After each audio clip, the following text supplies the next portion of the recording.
Hello, my name is David Hyde. I'm going to attempt lighting a fire. It has been raining, so everything is very damp. It still is raining, so I will give it an attempt. I have gathered my materials, starting with something very light and dry and combustible, up until slightly larger sticks, up till middle finger size sticks, and then larger sticks to maintain the fire once it is going. I'm going to use a flint stick. I have a little bit of cotton wool because I believe the natural materials I've gathered are just too dry, or too wet, sorry, to take a spark. So I'm going to attempt starting a fire and maintaining it for 10 minutes. I will put the camera over here with its little lean against. See, I have my umbrella trying to keep my materials dry. I have a first aid kit, fire blanket under the first aid kit. I have a bucket of water over here on the side. In case of a small hand burn, can put it in. I have another container of water in the back if needed to extinguish the fire. I'm going to lay down some small finger-sized sticks at first. To begin, I've cleared the fire pit. Sorry, I haven't said I've cleared the fire area, cleared away things that I might need to. I have some dry materials here fairly close to keep under the umbrella and hopefully begin to dry out as the fire starts. I will create the fire on this side of the fire pit away from there, and then once the fire goes, I can move the items away from it because we'll have a fire going already. So I will put down a little bed of finger size sticks that I will place my small pine needle layering, air it out, because the as we know, the triangle for fire, combustion, air, and the fire source. Put this around here. Cotton wool I will spread apart because we know the air is important to get into there. I'm trying to stay over it so as that the rain doesn't get it too wet. And then I have my next size sticks that I will place over top in the natural V position, again trying to keep air flow in there, as we know that is the very important part of the fire making process.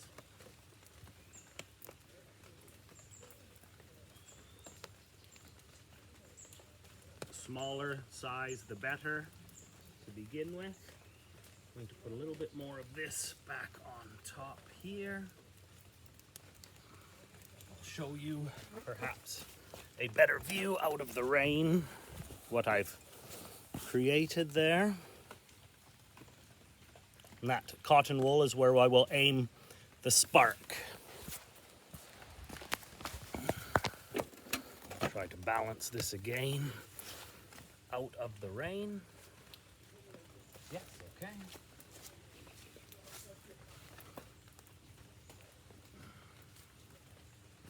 Have my flint to get the spark, create the combustion.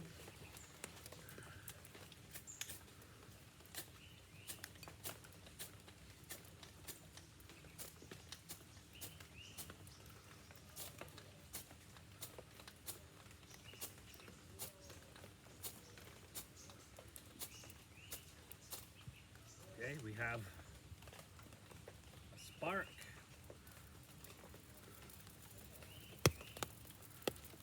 We'll keep adding small sized twigs in the natural V.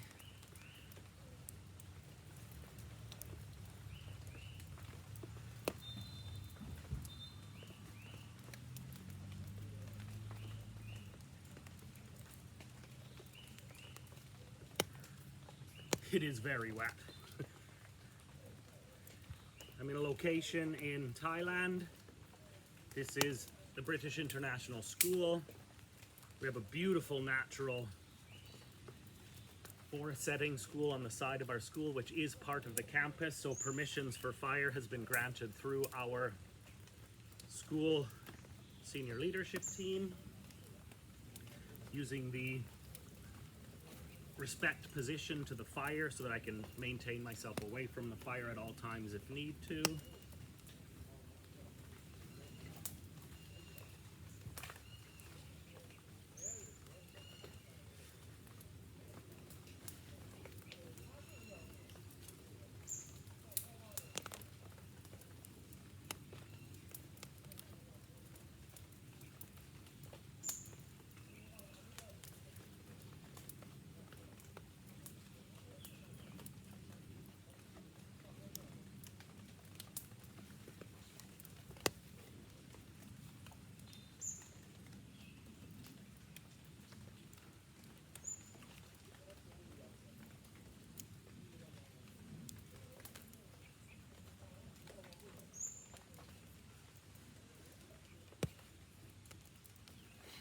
We'll add some air to the fire.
Fire glove for adding pieces of wood larger than my finger, which I'm not quite there yet, but have wood prepared.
rain is not stopping, but I'm not giving up either.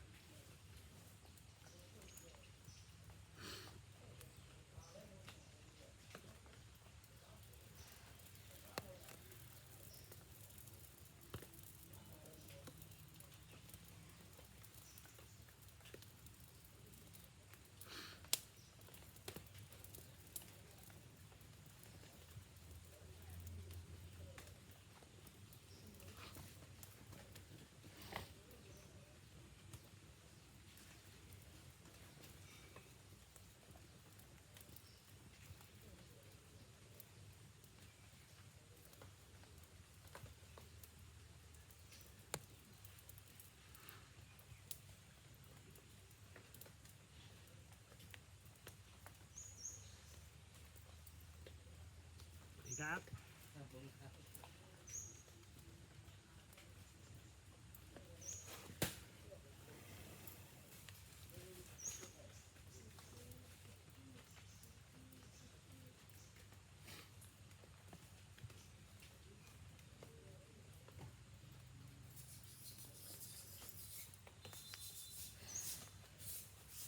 The idea for this is a campfire, not a bonfire, which could eventually lead to cooking activities, which I plan to do in the next round. So I want to maintain a very small fire, moving the wood, adding materials as needed, always adding air when the coals, embers seem to slow down. The air gets the fire going alive again.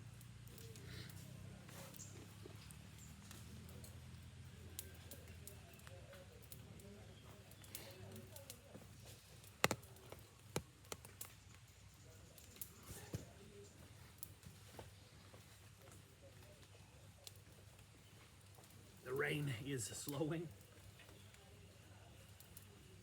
Begin to add and move as required.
You see a nice hot center of coal down in the bottom, which is a solid heat source for the fires where I can keep adding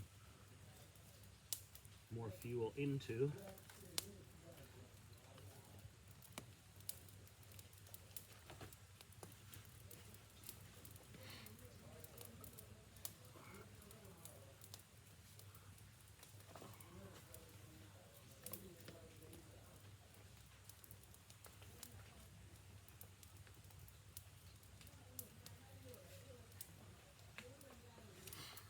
And now as the fire continues to burn, I will keep adding finger size pieces of dry wood. Right now it's quite a good solid fire going. I believe it has been over 10 minutes. I'm going to maintain this fire because I'm going to continue to use this area for my next assignments of cooking using a fire. I'll also provide examples of how to extinguish a fire, which the rain definitely is helping with, and as well as removing all evidence of a temporary fire.